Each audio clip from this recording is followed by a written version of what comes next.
estudos. Então, assim, e eu acho que é você também se manter muito focado nisso. Quando você tem foco numa coisa, você consegue. Nada é impossível. Nada é impossível e a gente sempre tem um tempo para fazer o que a gente realmente quer.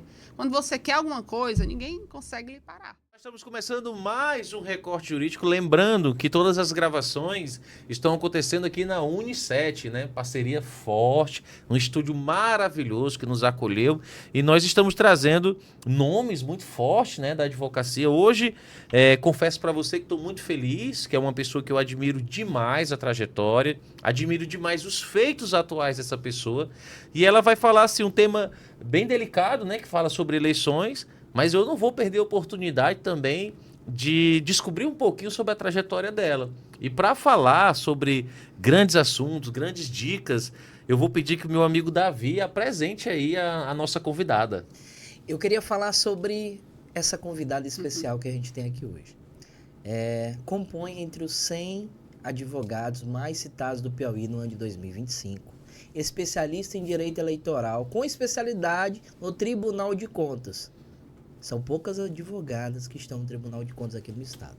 Então você já deve imaginar com quem que nós estamos aqui hoje no Recorte Jurídico. Eu vou deixar o Kennedy para falar, para aumentar a expectativa do público. Doutora Luana Portela, seja muito bem-vinda ao Recorte Jurídico. Muito obrigada. Agradeço imensamente ao convite de estar aqui mais uma vez, né, trazendo conhecimento, trazendo informações e notícias para todo o público do Recorte Jurídico. Doutor, eu sempre inicio o nosso podcast com uma curiosidade que é dos nossos telespectadores, mas eu até brinco que é mais minha do que deles. Aqui é um local onde a gente fala sobre histórias, né? Sobre trajetórias, e muitas delas inspiram as pessoas, inclusive eu. Esse caderno aqui não é à toa, eu anoto tudo que meu convidado fala, porque para mim aqui mais do que um podcast é uma aula mesmo, uma aula de vida, uma aula profissional. E hoje nós conhecemos a doutora Luana Portela, muito conhecida no meio jurídico, né? Mas tudo tem um início. E eu queria que você explicasse para a gente, dentre tantas opções de cursos, por que escolheu direito, e dentre tantas opções de áreas para atuar, por que você escolheu a área que você atua hoje. Como é que tudo começou? Explica para a gente. Sim, então, eu vim do interior, né? Sou ali da região, sou de Floriano. Eu brinco que eu tenho 2 cidades, Floriano e Taueira. Floriano é a terra do meu pai, Taueira é a terra da minha mãe, mas eu sempre vivi entre essas 2 cidades. Então, eu vim do interior, estudar na capital, mas desde criança, desde muito jovem, eu sempre soube que o meu caminho seria o direito. Eu sempre gostei muito de ler, de escrever. Eu escrevia contos. A minha irmã mais velha, minha irmã mais velha era minha leitora preferida e profissional, porque ela pegava minhas histórias que eu contava, levava para as amigas do colégio e fazia toda aquela propaganda. Então, desde aquela época, eu sempre tive essa relação com a escrita, com a leitura, então acho que eu sempre soube mesmo que eu iria fazer direito.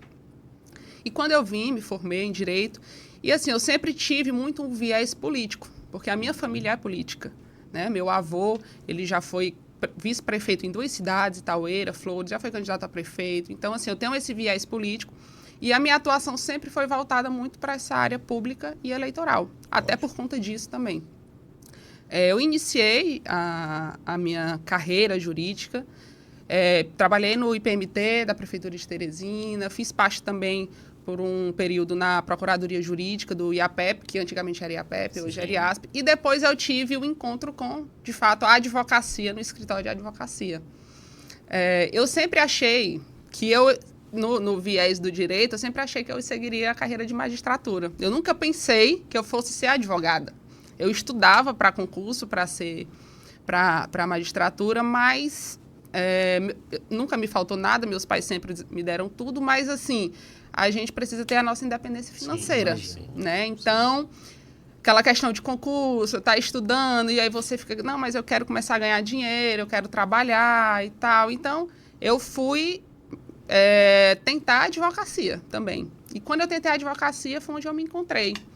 Eu brinco que, na verdade, eu não escolhi a advocacia, foi ela que me escolheu, né? Que meu primeiro momento eu ia para o concurso. Então, quando a advocacia me escolheu, aí foi onde eu me identifiquei.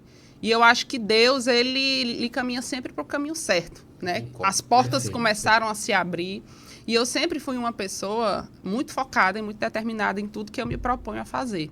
Então, quando eu comecei a minha advocacia, eu comecei a querer me aprofundar, me especializar, principalmente nas áreas que eu estava disposta a atuar. Então, eu tive a minha primeira especialização assim que eu terminei o meu curso de Direito. Eu já fui iniciando a especialização em Direito Eleitoral pela Universidade Federal do Piauí. Junto com meus colegas de classe, quando a gente terminou nossa pós-graduação, a gente lançou um livro, Direito Eleitoral em Debate, foi até lançado no Tribunal Regional Eleitoral do Piauí na época, lá em 2015. Depois disso, eu me especializei na pós-graduação de Direito Público Municipal e hoje estou mestranda em Direito Constitucional no IDP de Brasília. Ou seja, eu já estou há mais de 10 anos, 12 anos na advocacia, mas eu sempre busquei conhecimento, que eu acho que isso é o primordial para qualquer advogado, né? Você sempre tem que estar buscando se aperfeiçoar, se atualizar. Então, assim, eu nunca deixei de estudar, né? Sempre venho nessa linha. E de lá para cá venho atuando, né? A gente, desde 2020, na verdade, 2016, a gente começou com um projeto em eleições municipais a levar orientações jurídicas para candidatos e candidatas nas eleições municipais. Então, em 2016, a gente já começou a percorrer o estado do Piauí, levando essas orientações. 2020, novamente, 2024. Então, a gente também tem esse projeto lá no escritório de levar essas orientações para os candidatos, que é uma outra área também que eu estou gostando muito, que é a questão de fazer palestras, cursos. Recentemente, eu tive um convite muito especial. Eu participei de um congresso nacional na Escola Mineira de Direito. É o maior congresso online do país de direito eleitoral, promovido pelo professor Renato Ribeiro. Isso é ótimo. E, posteriormente, né, ele me convidou, ele é coordenador da pós-graduação dessa faculdade em Direito Eleitoral, e fui convidada também agora a ministrar um módulo nessa pós-graduação, né? Também recebi esse convite, também foi muito interessante. Então, é isso, a minha vida ela é voltada, né, basicamente a esses pilares que eu mencionei aqui, e assim, sempre com muito foco, muita determinação, muita rotina, muita responsabilidade, né, com muita dignidade. Sim. Né? Então, é isso é a Luana Portela. Eu percebo que um dos diferenciais dos advogados de sucesso que passam aqui pelo Recorde Jurídico é deixar que o trabalho fale por si só, e a gente percebe que a sua atuação ela é uma atuação muito voltada para o conhecimento. O teu conhecimento fez com que a advocacia toda do Nordeste lhe respeitasse como advogado. E é a partir desse conhecimento que a gente vai usar um pouquinho hoje na nossa entrevista, falando sobre eleições, que logo se avizinham, que são as eleições para deputado estadual, federal e governo, né, doutor? Além de presidente. Começando por esse tema, eu queria que a senhora nos falasse quais são os primeiros pontos-chaves. Se a gente fosse montar uma cartilha hoje, essa daqui é a cartilha do candidato 2026. Quais são os 4 principais pontos que o candidato deve levar em consideração ao iniciar essa campanha? Primeiro ponto, ele tem que ter uma assessoria jurídica, né, para orientar, ver como é que está a sua situação hoje, se ele está apto a ser candidato, se ele cumpre os requisitos de elegibilidade, se ele não possui nenhuma causa de inelegibilidade. Tem que ter também uma orientação na parte contábil, porque toda a arrecadação, todo gasto de campanha, ele tem que prestar contas à Justiça Eleitoral, então a figura de um contador também é muito importante. E o marketing, né? Eu acho que hoje em dia se ganha a eleição com um bom marketing político. Então, eu diria que esses 3 pilares em uma campanha são fundamentais. E a assessoria jurídica, que é a minha parte, a gente tem que ter esse cuidado de sempre estar orientando para ele não incorrer em nenhum ilícito eleitoral. Né? Desde o início do ano, a partir do dia 1º de janeiro, nós já tivemos algumas regras, né, eleitorais que já devem ser cumpridas para que não incorram em nenhuma conduta, né, que fira a lei das eleições, o Código Eleitoral, as resoluções do TSE, enfim. Primeira delas são as questões das pesquisas eleitorais. Né? A partir do dia 1º de janeiro, todos nós sabemos que qualquer pesquisa eleitoral ela tem que ser registrada na Justiça Eleitoral. E a sua divulgação só pode ocorrer 5 dias antes do seu registro. Então, por exemplo, se eu publicar uma pesquisa, se eu registrar uma pesquisa hoje, eu não posso publicar ela amanhã. Eu tenho que aguardar 5 dias para depois fazer a sua divulgação, a sua publicação. Fora outros requisitos que têm que ser cumpridos, que são previstos no artigo 2º da Resolução 23.600 do TSE, que lá tem uma série de requisitos para você cumprir, para você poder registrar e divulgar essa pesquisa. Os exemplos que eu dou aqui, por exemplo, tem que ter a informação de quem contratou a pesquisa, o valor e a origem dos recursos, tem que ter a metodologia, plano amostral, questionário, margem de erro, nível de confiança, e sim, são uma série de requisitos que a legislação prevê para você fazer esse registro, sob pena dela não poder, né, nem inclusive ser divulgada. E se for divulgada de forma errada, isso pode gerar sanções também. Perfeito. Pode gerar aplicação de multa, né, que vai de 53 mil a 106 mil reais. E se for considerada uma pesquisa fraudulenta, também incorre em crime eleitoral. Certo. Então, tem esses cuidados também que deve existir. Eu queria que você falasse um pouquinho agora sobre a lista que você está compondo, referente a ser juiz titular no TRE. Me conta um pouquinho sobre essa trajetória. Então, Davi, eu estou muito feliz de estar hoje compondo essa lista tríplice do Tribunal Regional Eleitoral do Piauí, com outras 2 colegas advogadas, que é um marco na representatividade feminina no nosso estado. Pela primeira vez, nós temos uma lista exclusiva de mulheres, e caso eu venha, eventualmente, a ser escolhida para ocupar essa vaga, eu vou fazer como sempre eu fiz, em toda a minha trajetória profissional, me dedicar ao máximo, servir a sociedade, servir a justiça, servir a advocacia. Então, assim, o que eu sempre busco é dar o melhor em todos os lugares que eu esteja ocupando. E no cargo de juiz eleitoral não será diferente. Pretendo que a gente tenha uma justiça ainda mais célere, fortalecimento da nossa democracia, e o que eu puder contribuir de forma positiva, eu vou estar à disposição para toda a população. Interromper, eu queria só fazer uma simples pergunta nesse ponto Sim. aí. Na enquete, se ela for durante o período eleitoral, mas não tiver nada a ver com o prefeito, né? A conta ela pode ser derrubada? Tem alguma sanção para que... Tem sanção. Tem as mesmas sanções da pesquisa. Você pode ser multado se você fizer uma enquete durante esse período vedado. Você sofre aí sanções de aplicação de multa e a retirada, né, da enquete. Porém, também tem outro sentido, que às vezes as pessoas têm muita, como é que se diz, muita imaginação e querem transformar a enquete em pesquisa. E a Justiça Eleitoral, ela não é boba, ela está atenta a isso também. Muitas vezes as pessoas querem maquiar uma pesquisa dizendo que é uma enquete, quando na verdade é uma pesquisa. Então, tem também que ter esse cuidado. Perfeito. Tem esse controle, né? Tem que ter A esse gente controle. falou sobre alguns crimes eleitorais. A doutora poderia citar os que geralmente são mais comuns e o que o candidato, né, já que tem a questão da procura da assessoria jurídica, o que ele deve fazer para não ocorrer nesses crimes? Eu acredito que o crime mais comum seria uma compra de voto, né? Compra de voto, esse aí é um crime que todo mundo sabe que você não pode utilizar desse meio para conseguir ter o voto. Um outro crime que eu acho que vai ser muito discutido e que a Justiça Eleitoral está muito atenta a isso é a questão das fake news, deepfakes que são proibidas, né? O uso da inteligência artificial tem que ser tomado com muito cuidado pelo candidato. Por exemplo, se ele for divulgar fazer algum post na rede social que tem inteligência artificial, ele tem que dizer que aquilo tem conteúdo de inteligência artificial e tem que ter cuidado com as fake news, né? Divulgação de informações falsas também.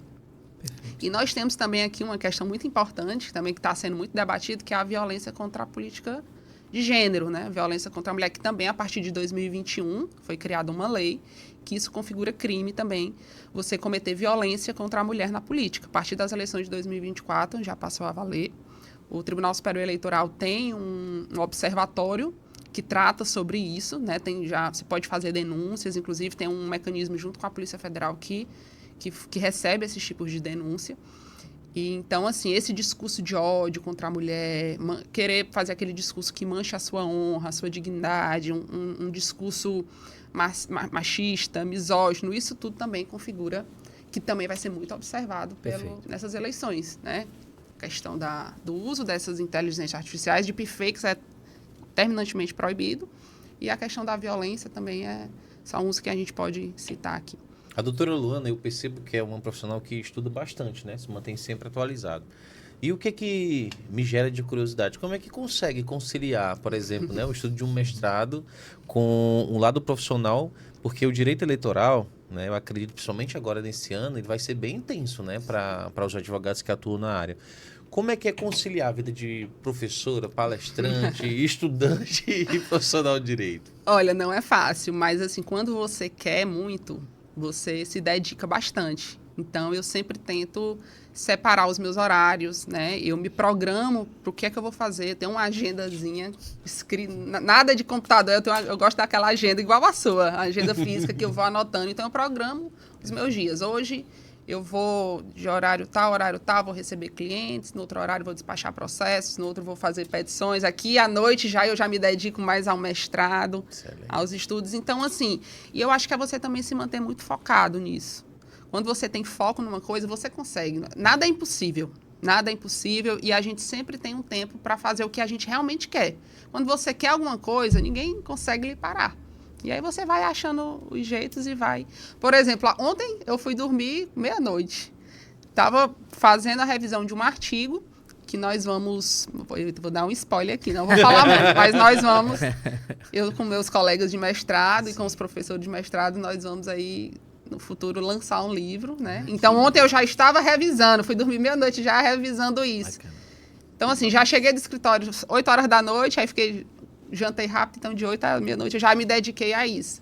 Então, é assim, quando você quer, não tem obstáculo que lhe pare. Lógico que tem as pedras no caminho, mas aí você pega essas pedras e vai fazendo degrau delas. E aí você vai subindo, Isso é subindo, bacana. subindo. Isso até puxa uma pauta que eu queria falar, né, Kennedy, sobre pedras que levam a novos caminhos. E a gente vai falar agora sobre um novo caminho. Porque a gente não pode deixar de citar que a senhora está na lista tríplice para ser escolhida como próxima juíza no tribunal. Como é que está a expectativa para isso? Então, Davi, eu estou muito tranquila, muito feliz por já estar na lista, com outras 2 colegas advogadas, tão competentes também. E, assim, é um marco na nossa representatividade feminina, principalmente aqui no nosso estado do Piauí. É a primeira vez, né, que temos uma lista composta exclusivamente por mulheres.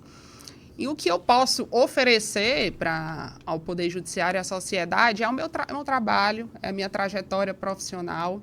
Caso venha, né, a ser escolhida, eu vou sempre fazer o que eu sempre fiz na minha carreira, é me dedicar àquilo. É poder oferecer para a sociedade, para o eleitor, poder oferecer para o judiciário, para a advocacia, uma justiça mais célere, fortalecer a democracia no nosso país, em tempos que, às vezes, a gente passa por tempos sombrios, então é fortalecer a nossa democracia, agir institucionalmente. Então, assim, eu me sinto preparada, caso venha a ser, e estou muito feliz pelo fato de já estar, né, de ter obtido também, eu obtive 20 votos dos 21 desembargadores nessa caminhada, e isso também me deixa muito, muito feliz, e também de estar ao lado de outras 2 grandes advogadas também, né, nessa caminhada. Excelente. A doutora citou, né, que teve a oportunidade de participar como palestrante, né, Sim. na área que você domina, inclusive até recebeu o convite também para ser uma das professoras, e teve recente também um evento que você organizou que foi sensacional, né, muita gente falou de forma positiva. A gente está chegando aqui no final do nosso podcast, por que eu estou puxando isso? Porque eu queria que a doutora deixasse uma dica, um conselho para aquelas advogadas, até estudantes, né, de direito, que querem lograr êxito na profissão, porque hoje você é uma das maiores referências, né? É uma representatividade na advocacia feminina muito forte. Então, todos os seus atos, todas as suas ações, elas servem ali de inspiração para muitas pessoas, muitos jovens advogados que querem também atuar na sua área. Se fosse para deixar um conselho, qual conselho você daria para quem quer esse destaque? Estudar sempre. Nós somos eternos aprendizes, ter foco, ter rotina e se dedicar ao máximo à sua profissão, fazer o que você gosta e nunca desistir, né? Quando aparecer as pedras no caminho, como eu disse, assim, a gente pega dessas pedras e faz degraus, né? E nunca desistir, sempre lutar, perseverar, que uma hora o reconhecimento vem. E esse evento que você citou, por exemplo, foi um grande desafio, que foi o meu primeiro simpósio em direito eleitoral que eu fiz. Sim. Trouxe palestrantes de fora, Então, assim, foi um desafio. Eu também fiz em poucos dias, né? Muito rápido, né? Eu fiz Mas foi ali. sucesso, lutou. E eu acho que nosso estado estava merecendo, né? Porque as eleições já iam começar agora, então a gente precisa, né? Teve muitos estudantes de direito que não têm tanta afinidade com o tema, então isso também já gera um conhecimento melhor para eles, né? Para o futuro deles na advocacia. Isso foi um desafio e era um sonho meu, um projeto meu, quando eu iniciei lá em 2016 a dar essas orientações para os candidatos, isso eu já tinha em mente, né? E graças a Deus deu tudo certo, foi muito bom, foi um sucesso. E eu espero que o segundo venha aí também. Com certeza. Eu aproveito, gente, para parabenizar sua atitude de ter trago para o nosso estado uma oportunidade tão grande como essa. Foi maravilhoso. Eu tive a oportunidade de estar lá presente, né? Colhi feedbacks muito positivos das pessoas, né, que estavam lá, principalmente na profundidade dos temas que foram tratados dentro do simpósio. E eu queria novamente lhe parabenizar, né, por você estar na lista. Eu acredito que tudo isso é reflexo de muito trabalho. Não tem como em 30 minutos de podcast a gente conseguir retratar a doutora Luana Portela como um completo, né? São uma trajetória aí que é bem longa, dedicada ao estudo e trabalho, mas eu acho que você merece todos os elogios, mereceu todos os votos que tiveram, né, na confiança do seu trabalho. Isso é sinônimo porque perceberam que você é uma pessoa dedicada, né, que leva a sério ali. E eu queria que você deixasse para as pessoas que estão nos acompanhando algum meio de comunicação, alguma rede social para que eles possam acompanhar o seu dia a dia, possam acompanhar o seu trabalho. Existe alguma rede social, algum meio de comunicação? Sim, eu tenho o Instagram, que é Portela Luana, e lá eu levo vários conteúdos, informações sobre o meio jurídico, tanto do direito eleitoral, direito público, e fiquem à vontade lá para seguir e me acompanhar aí essa minha trajetória. Excelente. E para quem quer acompanhar as novidades do Recorte Jurídico, todos os episódios que acontecem semanalmente aqui, lembrando que a parceria com a Unicef iniciou em 2026 e está bombando. Para que as pessoas possam acompanhar o nosso trabalho, Davi, elas devem nos acompanhar onde? Explica pra gente. Acompanha agora nas redes sociais, Recorte Jurídico, e também no nosso portal, o canal do portal agora, que é recortejurídico.com, onde essa entrevista vai ser transformada em matérias e você também vai ver outras matérias de grandes especialistas nacionais, né, Kennedy? Isso aí. Lembrando que toda semana tem episódio novo e nós estamos aqui aguardando por vocês. Tchau, tchau.